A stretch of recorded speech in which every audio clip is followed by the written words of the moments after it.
सभी को नमस्कार। मैं धर्मेंद्र सचान, प्रवक्ता डाइट हमीरपुर,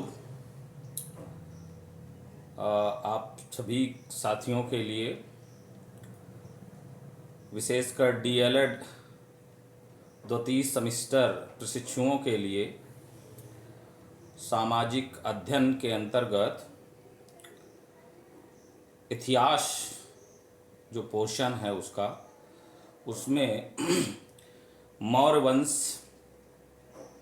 के विषय में आज हम लोग इस वीडियो के माध्यम से समझने का प्रयास करेंगे। सर्वप्रथम अगर मैं मौर्य वंश की बात करूं तो यह जान लेना ज़रूरी है हमारे लिए कि मौर्य वंश भारत का प्रथम साम्राज्य था जिसने एक केंद्रीकृत रूप में भारत को संजोने का, जोड़ने का काम किया था। अर्थात इसको हम इस प्रकार से भी कह सकते हैं कि मौर्य साम्राज्य का क्षेत्र पूरे वर्तमान के लगभग पूरे भारत में और पूर्व के पाकिस्तान, अफगानिस्तान इत्यादि दूरस्थ क्षेत्रों तक विस्तृत था। इसके पूर्व जितने भी साम्राज्य रहे, राज्य रहे, उनका क्षेत्र इतना बृहद नहीं था। और क्षेत्र के बृहद होने के कारण ही मौर्य साम्राज्य को हम लोग प्रथम साम्राज्य की संज्ञा देते हैं। अब बात आती है कि हम लोग जानते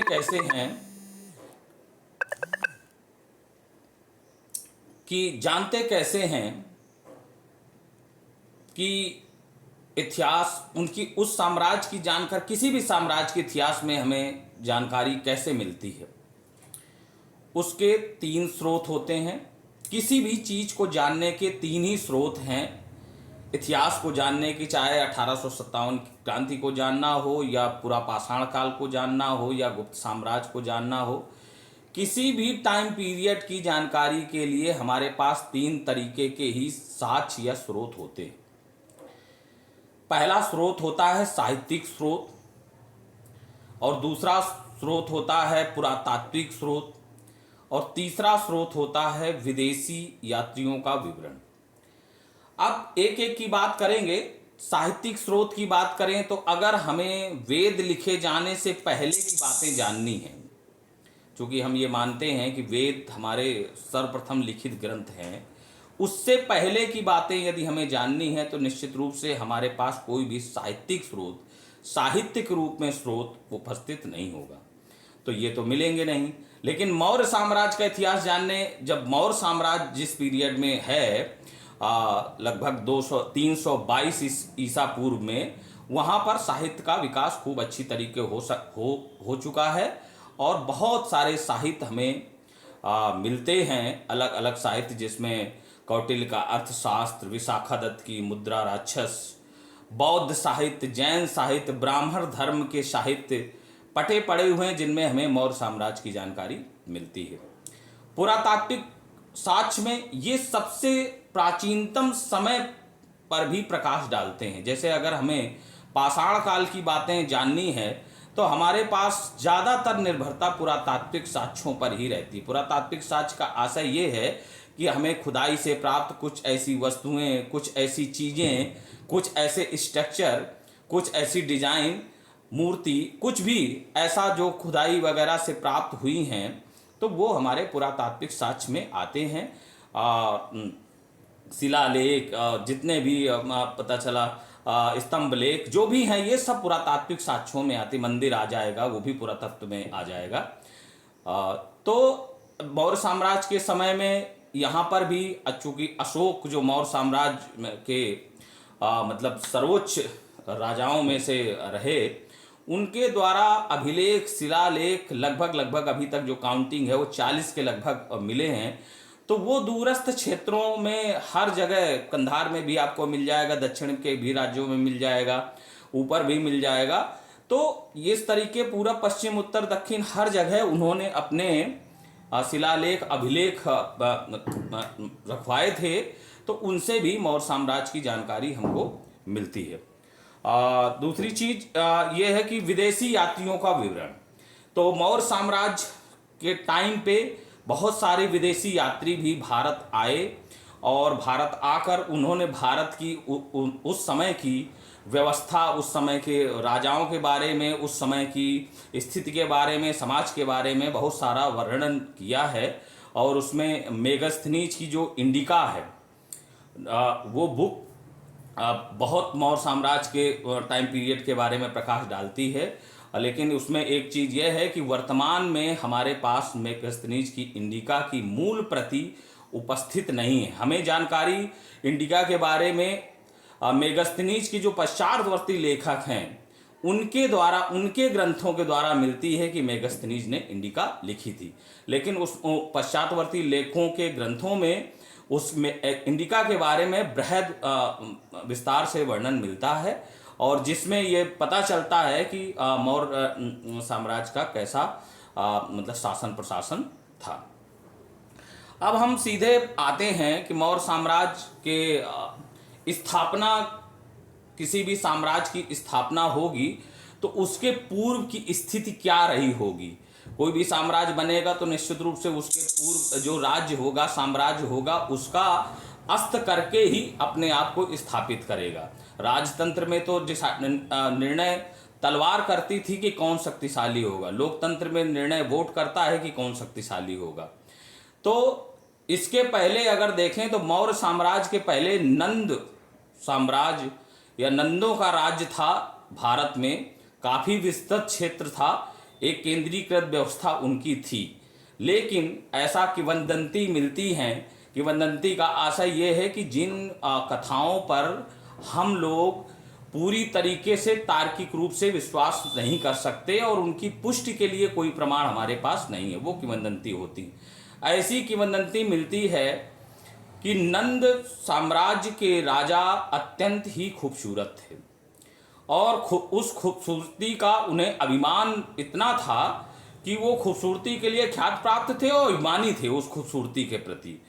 और इसी बात पर एक बार उनके राज्य दरबार में जो तो उनका पुरोहित जो थे वो चाणक्य, कौटिल्य या विष्णुगुप्त, उनके तीनों नाम थे, वो थे। और अंतिम शासक घनानंद ने किसी बात पर जो है तो चाणक्य को अपमानित किया, क्योंकि उन्होंने कंटेम्प्ट किया कि ये बात ठीक नहीं है। तो घनानंद ने चाणक्य को भरी सभा में अपमानित किया और इस बात से अपमानित किया कि आप जैसा कुरूप व्यक्ति मुझे सिखाएगा कि ये क्या है और साम्राज्य क्या है।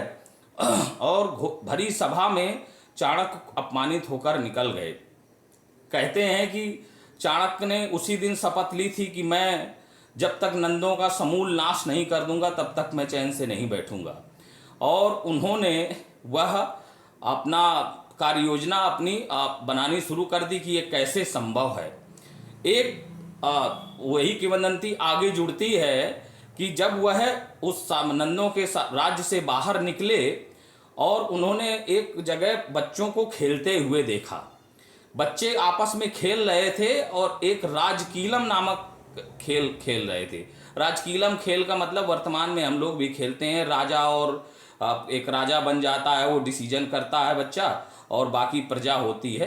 तो इस तरीके का ही राजकीलम खेल था। तो उन्होंने देखा कि एक बच्चा है जो राजा का अभिनय कर रहा है और वो मतलब एज अपने को राजा ही दिखा रहा है और ऐसा मतलब अभिनय कर रहा है कि जैसे यथार्थ में वो शासक हो, राजा हो। उनकी दृष्टि उस बच्चे पर पड़ती है और वो उस बच्चे को अपने साथ ले जाते हैं। उनको नंदों का समूल नाश करने के लिए उनको जो की पॉइंट था वो मिल चुका था और वो अपने साथ उसको ले जाते हैं। वो बच्चा और कोई नहीं था, चंद्रगुप्त मौर्य ही था।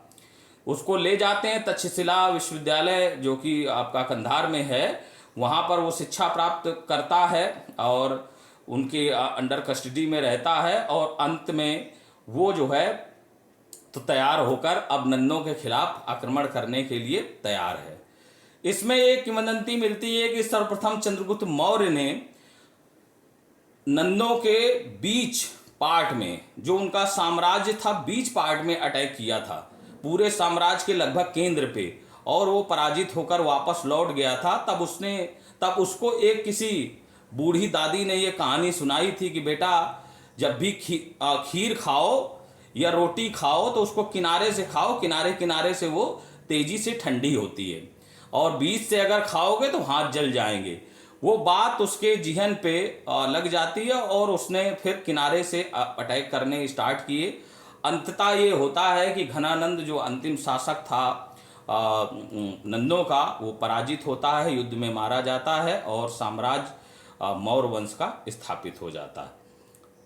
चंद्रगुप्त मौर्य के बारे में कुछ चीजें और हैं कि उस समय यवनों के आक्रमण, विदेशी यवन थे, वो आक्रमण जो है तो उत्तर पश्चिम से हो रहे थे।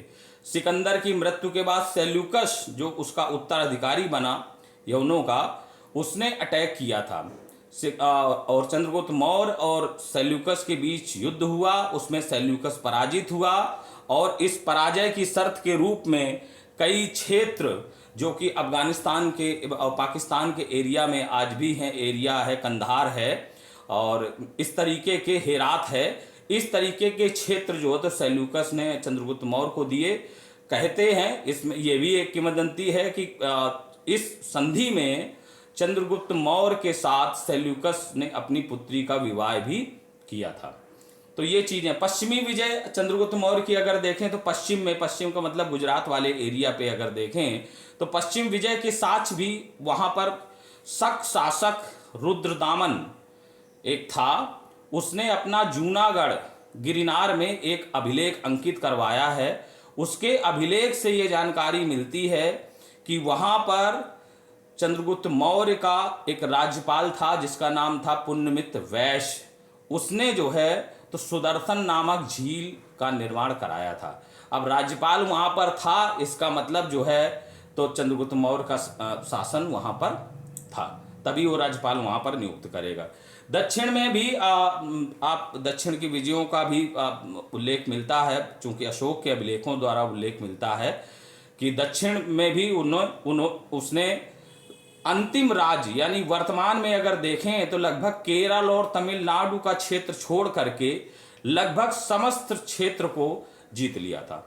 वहां पर केरल और तमिलनाडु के क्षेत्र में उस समय, जिस समय मौर्य वंश का शासन था, तो चेर, चोल, पांड्य, ये 3 राज्य थे दक्षिण में जिनको मौर्य साम्राज्य के द्वारा विजय नहीं किया जा सका।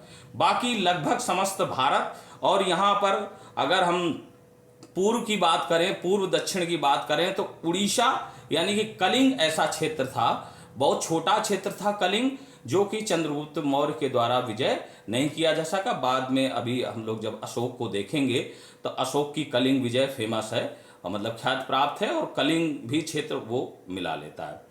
अंत में चंद्रगुप्त मौर्य की बात अगर करें हम तो चंद्रगुप्त मौर्य जैन धर्म को अपना लेता है, भद्रबाहु उसके गुरु हैं, और उनके साथ जो है कर्नाटक की ओर चल देते हैं।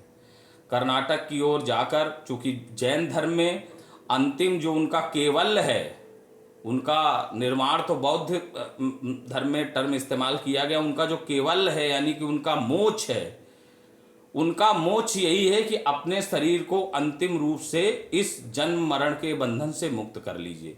उसके लिए वो लोग जैन धर्म के अनुयायी सल्लेखना या संथरा पद्धति से अपने शरीर का त्याग करते हैं। और चंद्रगुप्त मौर्य ने भी कर्नाटक की श्रवणबेलगोला पहाड़ी है, वहाँ पर जाकर अपने गुरु के साथ और सल्लेखना या संथरा द्वारा जो है तो अपने प्राण त्याग दिए थे। सल्लेखना संथरा का थोड़ा सा जिक्र यहाँ पर आया है तो कर दूं मैं कि सल्लेखना संथरा में जो भी अपना शरीर का त्याग, चूंकि वो मानते हैं कि जन्म मरण से बंधन से मुक्ति ही मोक्ष या केवल्य या निर्वाण है। जिस दिन आपको जन्म मरण के बंधन से मुक्ति मिल गई तो आपको केवल मिल जाएगा। तो अब वो शरीर को अपने जल, अन्न, जल सब त्याग कर और समाधि ले लेते हैं, और धीरे धीरे धीरे धीरे धीरे धीरे करके शरीर जो है तो समाप्त हो जाता है। इस तरीके ही चंद्रगुप्त मौर्य ने अपने जीवन को त्याग दिया। आगे हम लोग चंद्रगुप्त मौर्य के जो संतति है बिंदुसार और अशोक के बारे में अगले वीडियो पे हम लोग समझेंगे। Thank you.